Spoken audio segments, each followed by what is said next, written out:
Alors, l'interrogation sur le travail lui-même et son vécu, cette question qui est au cœur de la grande enquête lancée par la CFDT, cette interrogation s'est trouvée valorisée par le contexte qu'on a connu ces derniers temps et valorisée par la problématique de l'emploi et, à certains égards, étouffée par le thème de la souffrance au travail qui a excessivement, à mon sens, occupé l'espace. Non que je nie, en tant qu'ancien inspecteur du travail, ça serait un peu difficile, la réalité de cette souffrance, mais il y a eu, me semble-t-il, une hypertrophie de cette thématique qui frisait à l'obsession. Alors, rien de plus révélateur, je crois, du changement en cours donc de ce dépassement de l'approche du travail sous son seul versant négatif et destructeur, rien de plus remarquable, significatif que l'autocritique de François Chérec dans son livre Patricia, Romain, Naïla et les autres, très bon, qui est paru il y a un certain temps déjà, c'était en 2011, et il disait ceci: au fond, n'ai-je pas une vision de leur situation aux salariés plus négative qu'elle, en l'occurrence? C'est une leçon de vie pour un syndicaliste comme moi, parfois enclin à noircir le tableau. C'est intéressant, ça a amorcé donc cette espèce de commencement de retournement de la vision sur le travail. Il y a un autre responsable sédétiste, peut-être dans cette salle, Paul Motion, ou Pierre, je ne sais pas, Monsieur Motion. Philippe, voilà, bon, d'accord. Bien. Et Philippe, dans Motion, déclarait ceci: dans notre projet, le travail n'est pas seulement envisagé sous son aspect de contrainte, de source de mal-être ou de souffrance, nous voulons aussi le traiter dans sa dimension positive, au travers des satisfactions qu'il peut apporter. Bon, alors donc un changement, à mon sens, significatif, et on peut dire qu'en une dizaine d'années, une quinzaine d'années, disons, on est passé de l'utopie de la libération et de la litanie victimaire au discours de l'accomplissement par le travail, à nouveau envisagé comme une expérience existentielle de la personne, impliquant la personne intégrale, en somme, ou dans son intégralité. Et cela, je crois, assez largement du fait de l'absence de solutions véritablement alternatives à son retrait, c'est-à-dire de l'absence de pratiques et de valeurs capables de structurer aussi fermement que lui, que le travail, la vie individuelle et collective. On attend encore cette solution. Dominique Méda avait tracé des voies, mais qui pour l'instant ne se sont pas vérifiées. Et pourquoi cela? Pourquoi cette résistance, en somme, du travail, et pourquoi cette reconsidération de son importance? La réponse est extrêmement complexe, mais je vois trois éléments de réponse. Le plus évident qui vient à l'esprit, et j'ai presque honte de l'énoncer, tant il s'agit d'une porte ouverte, c'est évidemment la fonction économique du travail. C'est le gagne-pain, comme on disait autrefois. Oui, mais lorsqu'on pose aux gens la question, on pourrait le visionner, le sondage, lorsqu'on pose aux gens la question, si vous aviez les moyens de vivre sans travailler, que feriez-vous? Eh bien, à 47%, les gens répondent, je continuerai néanmoins à travailler. Et 14% demeurent hésitants, ce qui fait donc pratiquement 60% de gens qui sont bien disposés, très bien disposés à poursuivre le travail, et d'autres qui peut-être le feraient. Ce qui laisse entendre que la considération du gain, bien sûr, n'est en rien exclusive. La fonction économique du travail n'est qu'un aspect du problème. La grande majorité en attendent un épanouissement personnel, un accomplissement. Et cela parce que le travail constitue finalement un mode d'expression et de communication de première grandeur aussi essentielle à la personne que le langage, le parler. Et il contribue décisivement à la construction de soi.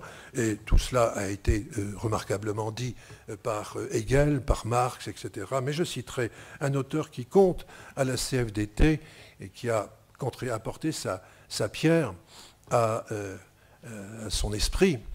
Je veux parler d'Emmanuel Mounier, le fondateur de la revue Esprit, quand il dit « Tout travail à faire un homme en même temps qu'une chose, et on dirait aujourd'hui, et un service ».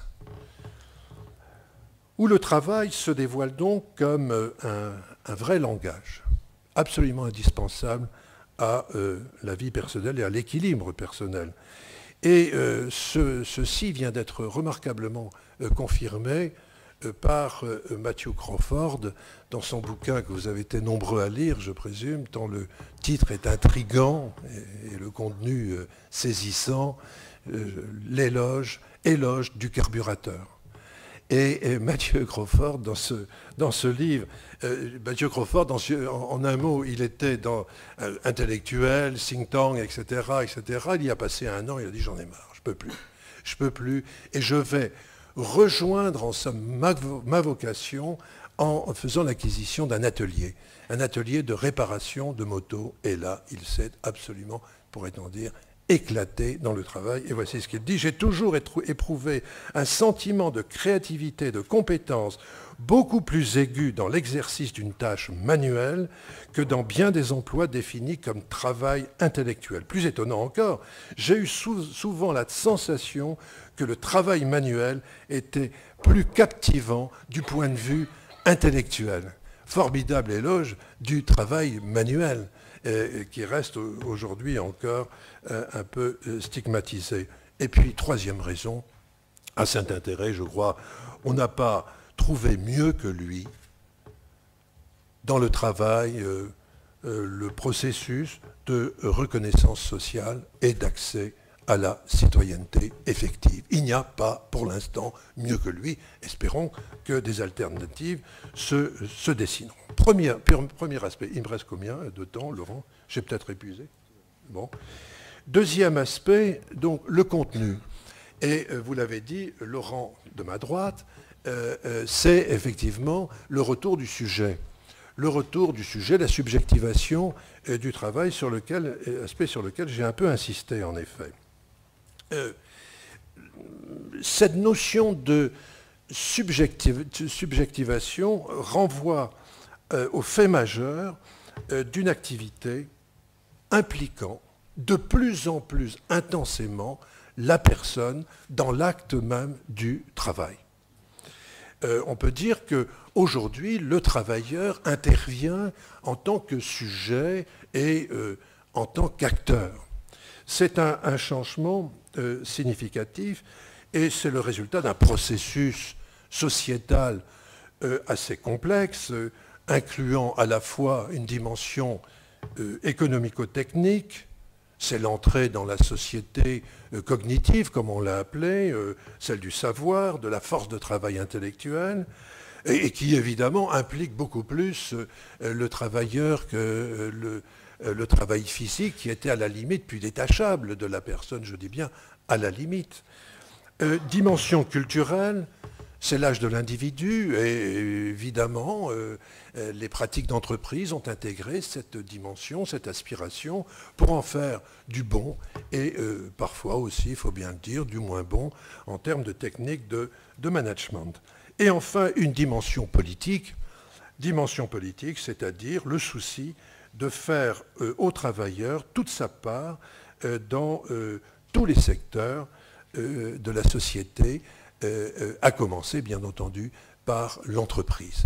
Et là, j'ai en tête, bien sûr, l'édifice qui reste quand même un phare dans l'histoire sociale récente. Je veux parler des lois Auroux qui ont bien tympanisé cette thématique de la citoyenneté dans l'entreprise comme ailleurs. Résultat de cette évolution, de cette subjectivation, là où le travail était jusqu'alors essentiellement défini par la définition précisément objective du poste. On se souvient, et ça existe encore, de ces grilles de qualification, ces définitions de poste dans lesquelles le travailleur entrait et il se définissait par le poste qu'il occupait. Il se fondait, en somme, il y avait une opération, pour prendre un gros mot, de subsumation. Hein, il était, voilà. Et aujourd'hui, le travailleur ou le travail est de plus en plus indexé sur les capacités personnelles du salarié. D'où le glissement tellement significatif, quand on le remet en perspective historique, le glissement de la qualification à la compétence. À la compétence et la montée en puissance des critères classants succédant au descriptif du poste que j'évoquais à l'instant. Je crois que c'est un progrès important vers l'humanisation du travail. Ce thème qui a été si important dans les années 1950. Alors je vois un certain nombre de nez qui se frisent, à juste titre, quand je parle d'humanisation du travail, je risque de passer pour un grand benet, c'est un naïf. J'ai conscience de la portée de ce que je dis et des limites de ce que j'avance. Mais effectivement, quand on regarde les choses, si on se reporte par exemple à ce grand penseur du travail que fut George Friedman au lendemain de la guerre, avec son « Où va le travail humain » en 1950, il consacre tout un développement à dire « mais il faut enfin sortir de la situation où c'est la machine qui s'impose entièrement aux travailleurs. » Aujourd'hui, nous sommes dans une situation où la dépendance vis-à-vis de la machine reste intense. Bien sûr, la machine a changé, mais c'est l'informatique, c'est l'ordinateur, etc. C'est d'autres techniques qui sont aussi asservissantes. Il n'empêche que grâce à cette évolution, eh bien, le travailleur peut intervenir en mobilisant, en développant ses capacités personnelles beaucoup plus que par le passé, me semble-t-il, mais je livre cela à la discussion. Et en arrière-plan, nous avons là toute la thématique, l'horizon de la QVT, la qualité de vie au travail, qui inclut centralement cette dimension de personnalisation de l'œuvre en somme.